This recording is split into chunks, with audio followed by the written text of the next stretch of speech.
మీ skull లోపల ఇప్పుడు ఏం జరుగుతుందో మీకు తెలుసా? మీరు కామ్గా కూర్చొని ఈ వీడియో చూస్తున్నారు. మీ బాడీ స్టిల్గా ఉండొచ్చు, మీ ఫేస్ న్యూట్రల్గా ఉండొచ్చు, కానీ మీ బ్రెయిన్లో సైలెంట్గా కరెంట్ పరుగులు తీస్తుంది. రీసెంట్గా సైంటిస్ట్ 1 మిల్లీమీటర్ క్యూబ్ బ్రెయిన్ టిష్యూని కంప్లీట్గా మ్యాప్ చేశారు. 1 మిల్లీమీటర్ క్యూబ్ అంటే ఏంటో క్లారిటీగా ఆలోచించండి. ఒక బియ్యం గింజని 30 ఈక్వల్ క్యూబ్స్గా కట్ చేసినట్టు ఇమాజిన్ చేయండి. ఆ చిన్న ముక్కలో 1 మిల్లీమీటర్ క్యూబ్. అంత చిన్న భాగంలో సైంటిస్ట్ కంప్లీట్ వైరింగ్ మ్యాప్ చేశారు. ఆ 1 mm క్యూబ్లో 57,000 సెల్స్, 1,50,000 పైగా కనెక్షన్లు చూశారు. కొంచెం స్లోగా ఆలోచించండి. మీ సిటీలో 1,50,000 పైగా రోడ్లు ఉంటే ఎలా ఉంటుంది? ప్రతి రోడ్ ఇంకో రోడ్డుతో కనెక్ట్ అయ్యి ప్రతి జంక్షన్లో ట్రాఫిక్ సిగ్నల్స్ వెలుగుతుంటే, లక్షల వెహికల్స్ తిరుగుతుంటే, ఇప్పుడు ఆ సిటీని ష్రింక్ చేసి 1 మిల్లీమీటర్ సైజులో పెట్టండి. అది మీ బ్రెయిన్లో ఒక టైనీ క్యూబ్. మీరు ఇప్పుడు ఈ లైన్స్ చదువుతున్నారు కదా, ఆ యాక్ట్ కూడా ఆ 1,50,000 కనెక్షన్స్లో కొన్ని ఫైర్ అవ్వడం వల్ల జరుగుతుంది. ఇక్కడ ఇంకొక షాక్ ఉంది. ఒక సింగిల్ బియ్యం గింజ సైజ్ బ్రెయిన్ పీస్లో రఫ్లీ 45 కోట్ల టచ్ పాయింట్స్ ఉంటాయి. మరి మన బ్రెయిన్ మొత్తంలో 8,600 కోట్ల న్యూరాన్స్ ఉంటాయి. కనెక్షన్స్ లక్షల కోట్లు. మరి ఇప్పుడు సీరియస్గా ఆన్సర్ చేయండి. మీరు ఫిక్స్డ్ పర్సనాలిటీయా, లేదా ప్రతి సెకండ్ రీవైర్ అవుతున్న సిస్టమా? మీరు ఒక ఆబ్జెక్టా, లేదా నడుస్తున్న ఒక ప్రక్రియ? సైంటిస్ట్ మ్యాప్ చేసింది జస్ట్ 1 మిల్లీమీటర్ క్యూబ్, కానీ ఆ క్యూబ్లోనే కాంప్లెక్సిటీ ఒక సిటీ స్కేల్లో ఉంది. మరి మీ స్కల్ మొత్తంలో ఎంత యూనివర్స్ దాగుంది? ఇక్కడ మనం చూడబోతుంది వైరింగ్. కానీ వైరింగ్ చూశాక మీరు కంఫర్టబుల్గా ఉండలేరు, ఎందుకంటే వైరింగ్ చేంజ్ అవుతుంది. మీరు కూడా చేంజ్ అవుతున్నారు. ఇప్పుడు welcome to grey matter network. నా పేరు వివేక్. ఇప్పుడు ఒక క్వశ్చన్. ఈ మిల్లీమీటర్ క్యూబ్లో ఉన్న 1,50,000 కనెక్షన్స్ని అసలు ఎలా చూశారు? బ్రెయిన్ని సింపుల్గా కట్ చేసి మైక్రోస్కోప్లో చూస్తే ఏమీ కనపడదు, ఎందుకంటే బ్రెయిన్ సాఫ్ట్ జెల్లీలాగా ఉంటుంది. టచ్ చేస్తే షేప్ మారిపోతుంది. So step 1, making it a stone. Epilepsy surgery జరిగిన ఒక పేషెంట్ నుండి రిమూవ్ చేసిన టైనీ బ్రెయిన్ పీస్ని సైంటిస్ట్ ఒక స్పెషల్ కెమికల్లో సోక్ చేసి రాయిలా హార్డ్ చేశారు. తర్వాత అల్ట్రా షార్ప్ డైమండ్ నైఫ్ వాడారు. ఆ 1 mm పీస్ని థిన్ స్లైసెస్గా కట్ చేయాలి. ఎంత థిన్? మీ వెంట్రుకని 1000 లేయర్లుగా స్ప్లిట్ చేస్తే ఎంత థిన్గా ఉంటుందో అంత థిన్. ఒక స్లైస్ తర్వాత ఇంకో స్లైస్, టోటల్గా 5,000 స్లైసులు. ప్రతి స్లైస్ని హై రిజల్యూషన్ మైక్రోస్కోప్తో క్యాప్చర్ చేసి లక్షల ఇమేజెస్ కలెక్ట్ చేయాలి. It's not just a photo, it's a mountain of data. ఇక్కడ ఒక పెద్ద ఛాలెంజ్ వచ్చింది. స్లైసింగ్ అప్పుడు షేప్స్ మారిపోతాయి. సో ఆ 5,000 లేయర్స్ని మళ్ళీ ఎగ్జాక్ట్గా స్టాక్ చేయాలి. ఒక్క లేయర్ మిస్ప్లేస్ అయినా వైరింగ్ రాంగ్ అయిపోతుంది. మాన్యువల్గా ఇది ట్రేస్ చేయడం almost impossible. So artificial intelligence ఫీల్డ్లోకి వచ్చింది. సాఫ్ట్వేర్ ప్రతి టైనీ బ్రాంచ్ని ఐడెంటిఫై చేసి ఒక 3D మోడల్ని క్రియేట్ చేసింది. ద రిజల్ట్ ఫస్ట్ చూపించినప్పుడు ఒక కేయాస్ లాగా కనిపించింది. ఒక దట్టమైన అడవి, లేదా డైరెక్షన్ లేకుండా తిరుగుతున్న ర్యాండమ్ నూడిల్ లైన్స్. కానీ స్లోగా అబ్జర్వ్ చేస్తే ప్యాటర్న్ కనిపించింది. పార్ట్స్ రిపీటెడ్గా కనెక్ట్ అయ్యాయి. సర్టెన్ ఏరియాస్ టైట్గా గ్రూప్ అయ్యాయి. ఒక చిన్న క్యూబ్లో ఒక హిడెన్ ఆర్కిటెక్చర్ బయటపడింది. ఇక్కడ షాక్ ఇంకా డీప్గా ఉంది. సైంటిస్ట్ మ్యాప్ చేసింది జస్ట్ 1 మిల్లీమీటర్. మొత్తం బ్రెయిన్ ఇలా మ్యాప్ చేయాలంటే లక్షల కోట్ల ఇమేజెస్ క్యాప్చర్ చేయాలి. పెటాబైట్స్ ఆఫ్ డేటాని హ్యాండిల్ చేయగలగాలి. ఇది ఆల్మోస్ట్ ఇంపాసిబుల్ లెవెల్ ఆఫ్. మనం ఇప్పుడు చూస్తున్నది జస్ట్ ఒక శాంపుల్, జస్ట్ టీజర్. కానీ ఆ టీజర్లోనే 1,50,000 కనెక్షన్స్ ఉన్నాయి. కానీ ఇక్కడ ఒక క్రాక్ స్టార్ట్ అవుతుంది. సైంటిస్ట్ స్ట్రక్చర్ చూశారు, కానీ స్ట్రక్చర్ స్టోరీ కాదు. మ్యాప్లో వైరింగ్ ఉంది, కానీ ఫైరింగ్ లేదు. కానీ మనిషి అంటే కేవలం వైరింగ్ కాదు. దానికోసం మనం ఇంకా ముందుకెళ్ళాలి. ఇప్పుడు మైక్రోస్కోప్ నుండి కొంచెం బ్యాక్కి వచ్చి చూద్దాం. స్క్రీన్ మీద 1 మిల్లీమీటర్ క్యూబ్ 3Dగా రొటేట్ అవుతుంది. Lines, branches, notes. కానీ స్లోగా అబ్జర్వ్ చేస్తే ప్యాటర్న్ క్లియర్ అవుతుంది. అది జంగల్ కాదు, అదొక నగరం. మీ బ్రెయిన్లో ప్రతి న్యూరాన్ ఒక సింపుల్ లైన్ కాదు, అదొక ట్రీ బ్రాంచ్ లాగా అవుతుంది. లక్షల టైనీ బ్రాంచెస్ ఉంటాయి. ప్రతి బ్రాంచ్ని ఇంకో న్యూరాన్ టచ్ చేస్తుంది. ఆ టచ్ పాయింట్ని ఒక సినాప్స్ అంటారు. ఆ సినాప్స్లో డిసిజన్ జరుగుతుంది. సిగ్నల్ ముందుకు వెళ్ళాలా, లేదా ఆగిపోవాలా? ప్రతి సినాప్స్ ఒక చిన్న గేట్ లాగా ఓపెన్ అవ్వచ్చు, క్లోజ్ అవ్వచ్చు, లేదా హాఫ్ స్ట్రెంగ్త్లో కూడా ఉండొచ్చు. ఒక టైనీ 1 మిల్లీమీటర్ క్యూబ్లో 1,50,000 లాంటి గేట్స్. ఇమాజిన్ 1,50,000 టైనీ స్విచ్లు ప్రతి సెకండ్ ఆన్ ఆఫ్ అవుతూ ట్రాఫిక్ లైట్స్ లాగా బ్లింక్ అవుతుంటే అదే మీ బ్రెయిన్ ట్రాఫిక్. కానీ ఈ సిటీలో ఇంకో ట్విస్ట్ ఉంది. ఇక్కడ రోడ్స్ సిమెంట్తో వేసినట్టు పర్మనెంట్గా ఉండవు. ఈ రోడ్స్ చేంజ్ అవుతూ ఉంటాయి. మీరు రిపీటెడ్గా ఒక థాట్ ఆలోచిస్తే ఆ రోడ్ హైవే అవుతుంది. మీరు యూజ్ చేయని పాత్ స్లోగా నారో అయ్యి మాసిపోతుంది. మీ బ్రెయిన్ ఒక సెల్ఫ్ ఎడిటింగ్ సిటీ. మీరు మార్నింగ్ లేవగానే నేను నిన్నట్లాగే ఉన్నాను అని అనుకుంటారు, కానీ సైంటిఫిక్గా చూస్తే మీ బ్రెయిన్లో చేంజెస్ జరిగిపోయాయి నైట్కి. మీరు ఇప్పుడు ఈ వీడియో చూస్తున్నారు అంటే మీ బ్రెయిన్లో న్యూ ఫైరింగ్ ప్యాటర్న్స్ క్రియేట్ అవుతున్నాయి. మెమరీ అంటే అబ్స్ట్రాక్ట్ కాదు, అదొక ఫిజికల్ చేంజ్. సినాప్స్ స్ట్రెంగ్త్ మారడం, కెమికల్ సెన్సిటివిటీ పెరగడం, మీ బ్రెయిన్ లిటరల్లీ మీ ఎక్స్పీరియన్సెస్తో స్కల్ప్ చేయబడుతుంది. ఎగ్జాంపుల్, ఫస్ట్ టైం సైకిల్ తొక్కడం కష్టం, కానీ ప్రాక్టీస్ చేస్తే ఆటోమేటిక్. అంటే ఆ న్యూరల్ పాత్లో రెసిస్టెన్స్ తగ్గింది, సిగ్నల్ ఫాస్ట్గా ట్రావెల్ చేస్తుంది. బ్రెయిన్లో సైలెంట్గా ఒక కాంపిటీషన్ జరుగుతుంది. స్ట్రాంగ్ కనెక్షన్స్ సర్వైవ్ అవుతాయి, వీక్ కనెక్షన్స్ డిసపియర్ అవుతాయి. దీన్నే ప్రూనింగ్ అంటారు. గార్డెన్లో ఎక్స్ట్రా బ్రాంచెస్ని కట్ చేసినట్టు బ్రెయిన్ అన్నెసరీ పార్ట్స్ని కట్ చేస్తుంది. మరి క్వశ్చన్ ఇది, మీ ఇష్టాలు, మీ అలవాట్లు, మీ రియాక్షన్స్ ఇవన్నీ జస్ట్ ఒక వైరింగ్ ప్యాటర్న్ అయితే నేను అనే స్టేబుల్ ఫీలింగ్ ఎక్కడి నుండి వస్తుంది? ఇక్కడే క్రాక్ డీప్ అవుతుంది. మనం స్ట్రక్చర్ చూసాం, ఆర్కిటెక్చర్ చూసాం, కానీ మూమెంట్ లేని స్ట్రక్చర్ డెడ్. స్ట్రక్చర్ ఒక ఫోటోగ్రాఫ్, లైఫ్ ఒక సినిమా.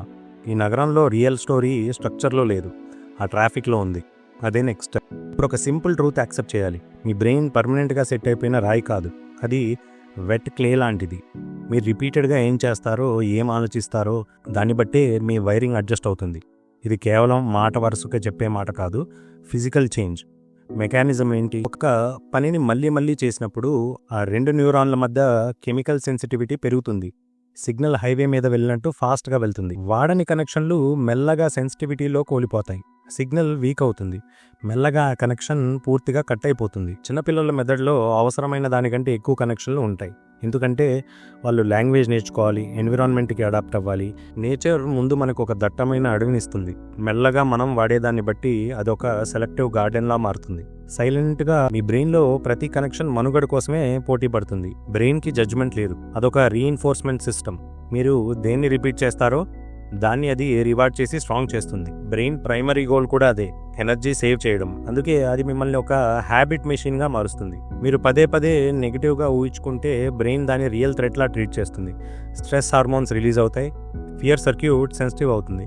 నెక్స్ట్ ఒక చిన్న ట్రిగర్కి కూడా మీరు ఎక్స్ట్రీమ్గా రియాక్ట్ అవుతారు. మీరు 10 years కిందట వేరేలా ఉండేవాళ్ళు, కానీ ఇప్పుడు మీరు మారినా కూడా నేను ఒక్కడినే అనే ఫీలింగ్ ఉంటుంది. ఎందుకంటే ఆ మార్పులు చాలా నెమ్మదిగా జరుగుతున్నాయి. ఒక నదిలో నీటి అణువులు మారుతూనే ఉంటాయి, కానీ ఫ్లో మాత్రం ఒకట్లానే కనిపిస్తుంది. మీరు ఒక ఆబ్జెక్ట్ కాదు, మీరు ఒక ఫ్లో. మనం స్ట్రక్చర్ చూసాం, చేంజ్ చూసాం, కానీ ఇంకొక లేయర్ ఉంది. మీ బ్రెయిన్లో కేవలం కనెక్షనే కాదు, టైం లేయర్స్ కూడా ఉన్నాయి. మీ రియాక్షన్ కొన్నిసార్లు ప్రాచీన కాలం నాటిది కావచ్చు, మీ ఆలోచన మోడర్న్ కావచ్చు. మీ బ్రెయిన్ సింపుల్గా ఒక ఆర్గన్ కాదు, అది ఒక హిస్టరీ మ్యూజియం. మీ స్కల్ లోపల millions of years of evolution fold అయ్యింది. మన బ్రెయిన్ని సింపుల్గా 3 layers-లో చూడొచ్చు. Lowest layer survival system. మీరు సడన్గా లౌడ్ సౌండ్ వినగానే జంప్ చేస్తారా? అది మీ డిసిషన్ కాదు, అది మీ సర్వైవల్ సర్క్యూట్. మీ హార్ట్ రేట్ పెంచడం, మజిల్స్ టైట్ చేయడం, ఈ రెస్పాన్స్ ప్రీహిస్టారిక్. ఇది రెప్టైల్స్లో కూడా ఉంటుంది. ఒకటే రూల్, సర్వైవ్ ఫస్ట్, తర్వాత రీజన్ చేసుకో. ఈ layer fast, immediate and emotionally very heavy. Middle layer social brain. మనిషి ఒక్కడే సర్వైవ్ అవ్వలేదు, గ్రూప్లో ఉంటేనే సేఫ్. అందుకే ఎవల్యూషన్ బాండింగ్ సిస్టమ్ని క్రియేట్ చేసింది. అటాచ్మెంట్, జెలసీ, కేర్, బిలాంగింగ్ ఇవన్నీ ఇక్కడే ఉంటాయి. ఇక్కడ ఓన్ లేకున్నా కూడా పెయిన్ వస్తుంది. ఎందుకు? సోషల్ రిజెక్షన్ వచ్చినప్పుడు బ్రెయిన్లో ఫిజికల్ పెయిన్ ఏరియా కూడా యాక్టివేట్ అవుతుంది. బ్రెయిన్కి సోషల్ సర్వైవల్ కూడా లైఫ్ అండ్ డెత్ మ్యాటరే. Top layer abstract brain. ఇది హ్యూమన్ స్పీషీస్కి ఉన్న super power. Language, math, planning, philosophy, ఫ్యూచర్ని ఊహించడం. యానిమల్స్ ఎప్పుడు రేపేం తినాలి అని స్ట్రెస్ పడవు, కానీ మనం 5 years తర్వాత కెరియర్ గురించి కూడా టెన్షన్ పడతాం. ఇది రీసెంట్ ఎవల్యూషన్ లేయర్. స్లోగా వర్క్ చేస్తుంది, ఎనర్జీ ఎక్కువ తింటుంది, కానీ impact huge. Same brain, different time Jones. ఇక్కడ ట్విస్ట్ ఉంది. మీరు మోడర్న్ మనిషి కావచ్చు, కానీ మీ రియాక్షన్ కొన్నిసార్లు ప్రీహిస్టారిక్గా ఉంటుంది. ఒక చిన్న క్రిటిసిజంకి మీరు ఎక్స్ట్రీమ్గా కోపడిపోతే సర్వైవల్ లేయర్ డామినేట్ చేస్తుంది. మీరు కామ్గా అనలైజ్ చేస్తే టాప్ లేయర్ యాక్టివ్గా ఉంది. మీ స్కల్లో 3 zones సైమల్టేనియస్గా యాక్టివ్గా ఉంటాయి. కొన్నిసార్లు ఓల్డ్ విన్ అవుతుంది, కొన్నిసార్లు న్యూ విన్ అవుతుంది. మీరు స్వీట్స్ తినకూడదు అని ఆలోచిస్తారు, కానీ తినేస్తారు. ఈ ఫైట్ మీ బ్రెయిన్లో జరుగుతున్న ఫైరింగ్ ప్యాటర్న్. ఈ ఫైట్ స్ట్రక్చర్లో కనిపించదు, మీ డిసిజన్లో కనిపిస్తుంది. ఇప్పుడు ఆలోచించండి, వైరింగ్ మారుతుంది, ప్రూనింగ్ జరుగుతుంది, ఎవల్యూషన్ లేయర్స్ ఫైట్ చేస్తున్నాయి. మరి మీ సెల్ఫ్ ఎగ్జాక్ట్లీ ఎక్కడ ఉంది? ఓల్డ్ లేయర్లోనా, న్యూ లేయర్లోనా, లేదా ఈ ఫైరింగ్ సీక్వెన్స్లోనా? సైంటిస్ట్ 1 millimeter క్యూబ్ని మ్యాప్ చేశారు, కానీ ఆ క్యూబ్లో టైం కనిపించలేదు. స్ట్రక్చర్ కనిపించింది, కానీ ఎమోషన్, రీజనింగ్, కాన్ఫ్లిక్ట్ కనిపించలేదు. స్ట్రక్చర్ ఒక ఫోటోగ్రాఫ్, లైఫ్ ఒక రన్నింగ్ సిస్టమ్. ఇక్కడ ఫైనల్ సెక్షన్కి వెళ్ళాలి, మ్యాప్ వర్సెస్ జీవితం. ఇప్పటిదాకా మనం చూసింది ఏంటి? ఒక millimetre cube brain, 1.5 connections, self editing, wiring, pruning and layers of evolution, అన్నీ స్ట్రక్చర్ గురించి. కానీ ఇప్పుడు ఒక డేంజరస్ క్వశ్చన్, స్ట్రక్చర్ మొత్తం మ్యాప్ చేస్తే మనిషి అర్థం అయిపోతుందా? సైంటిస్ట్ ఆ క్యూబ్ని ఫ్రీజ్ చేసి స్లైస్ చేసి మ్యాప్ చేశారు. ఆ మూమెంట్లో ఆ బ్రెయిన్ అలైవ్ లేదు. అలైవ్ బ్రెయిన్లో ఫైరింగ్ నడుస్తుంది, కానీ మ్యాప్లో ఫైరింగ్ కనిపించదు. మ్యాప్లో రోడ్స్ ఉంటాయి కానీ ట్రాఫిక్ ఉండదు. మ్యాప్లో వైర్స్ ఉంటాయి కానీ థాట్ ఉండదు. మీ బ్రెయిన్లో ప్రేమ అలాంటి ఎమోషన్ని జామెట్రీ కనిపెట్టగలదా? లేదు. మీ లైఫ్లో మీనింగ్ని డయాగ్రామ్ ప్రూవ్ చేయలేదు, ఎందుకంటే అవి షేప్స్ కాదు, అవి మూవ్మెంట్. స్ట్రక్చర్ అంటే ఒక ఫ్రోజన్ స్టేట్, ఒక ఫోటోలాగా. మీరు నవ్వుతున్న ఫోటో క్యాప్చర్ చేస్తే ఆ ఫ్రేమ్లో స్మైల్ ఉంటుంది, కానీ ఆ ఫోటో నవ్వదు. అలాగే బ్రెయిన్ స్ట్రక్చర్ ఒక మ్యూజిక్ స్కోర్ మాత్రమే, పర్ఫార్మెన్స్ ఉండేది ఫైరింగ్లో. సైంటిస్ట్ దీన్ని మోస్ట్ డీటెయిల్ మ్యాప్ అన్నారు, కానీ మ్యాప్ ఎప్పుడు పాస్ట్. మ్యాప్ క్రియేట్ అయ్యే టైంకి ఆ మూమెంట్ ఆల్రెడీ గాన్. మీ బ్రెయిన్ ప్రతి సెకండ్ మారుతుంది. ఈ లైన్ చదివాక మీ బ్రెయిన్లో ఒక టైనీ చేంజ్ జరిగింది. ఇప్పుడు ఇంకొకటి, మ్యాప్ ఎప్పుడు ఫ్రోజన్ కానీ లైఫ్ ఎప్పుడు రన్నింగ్. మరి ఇప్పుడు సీరియస్గా ఆలోచించండి. వైరింగ్ మారుతుంది, ఎమోషన్స్ వేరీ అవుతున్నాయి, హ్యాబిట్స్ రీఇన్ఫోర్స్ అవుతున్నాయి. మరి నేను అంటే పర్మనెంట్ స్ట్రక్చరా లేదా కంటిన్యూస్ ఫైరింగ్ ప్యాటర్నా? మీరు ఒక ఆబ్జెక్టా లేదా నడుస్తున్న ఒక ప్రక్రియ? రివర్ అనాలజీ గుర్తు తెచ్చుకోండి. వాటర్ మాలిక్యూల్స్ రీప్లేస్ అవుతాయి కానీ ఫ్లో కంటిన్యూస్గా ఉంటుంది. ఫ్లో ఆగిపోతే నది ఉండదు, అలాగే ఫైరింగ్ ఆగిపోతే మనం ఉండము. మనం ఈ ఎపిసోడ్లో బ్రెయిన్ని స్లైస్ చేసి చూసాం. ఆర్కిటెక్చర్, నంబర్స్, స్కేల్ అన్నీ చూసాం, కానీ రియల్ స్టోరీ ఫైరింగ్లో ఉంది. మీ బ్రెయిన్ ఈ ప్రపంచాన్ని ఎలా ఎక్స్పీరియన్స్ చేస్తుంది? మీ రియాలిటీ డైరెక్ట్గా వస్తుందా లేదా మీ బ్రెయిన్ కన్స్ట్రక్ట్ చేస్తుందా? ఎపిసోడ్ 2లో మనం ఇంకా డీపర్గా వెళ్ళబోతున్నాం. బ్రెయిన్ మెమరీ స్టోర్ చేయదు, బ్రెయిన్ ఫ్యూచర్ని ప్రెడిక్ట్ చేస్తుంది.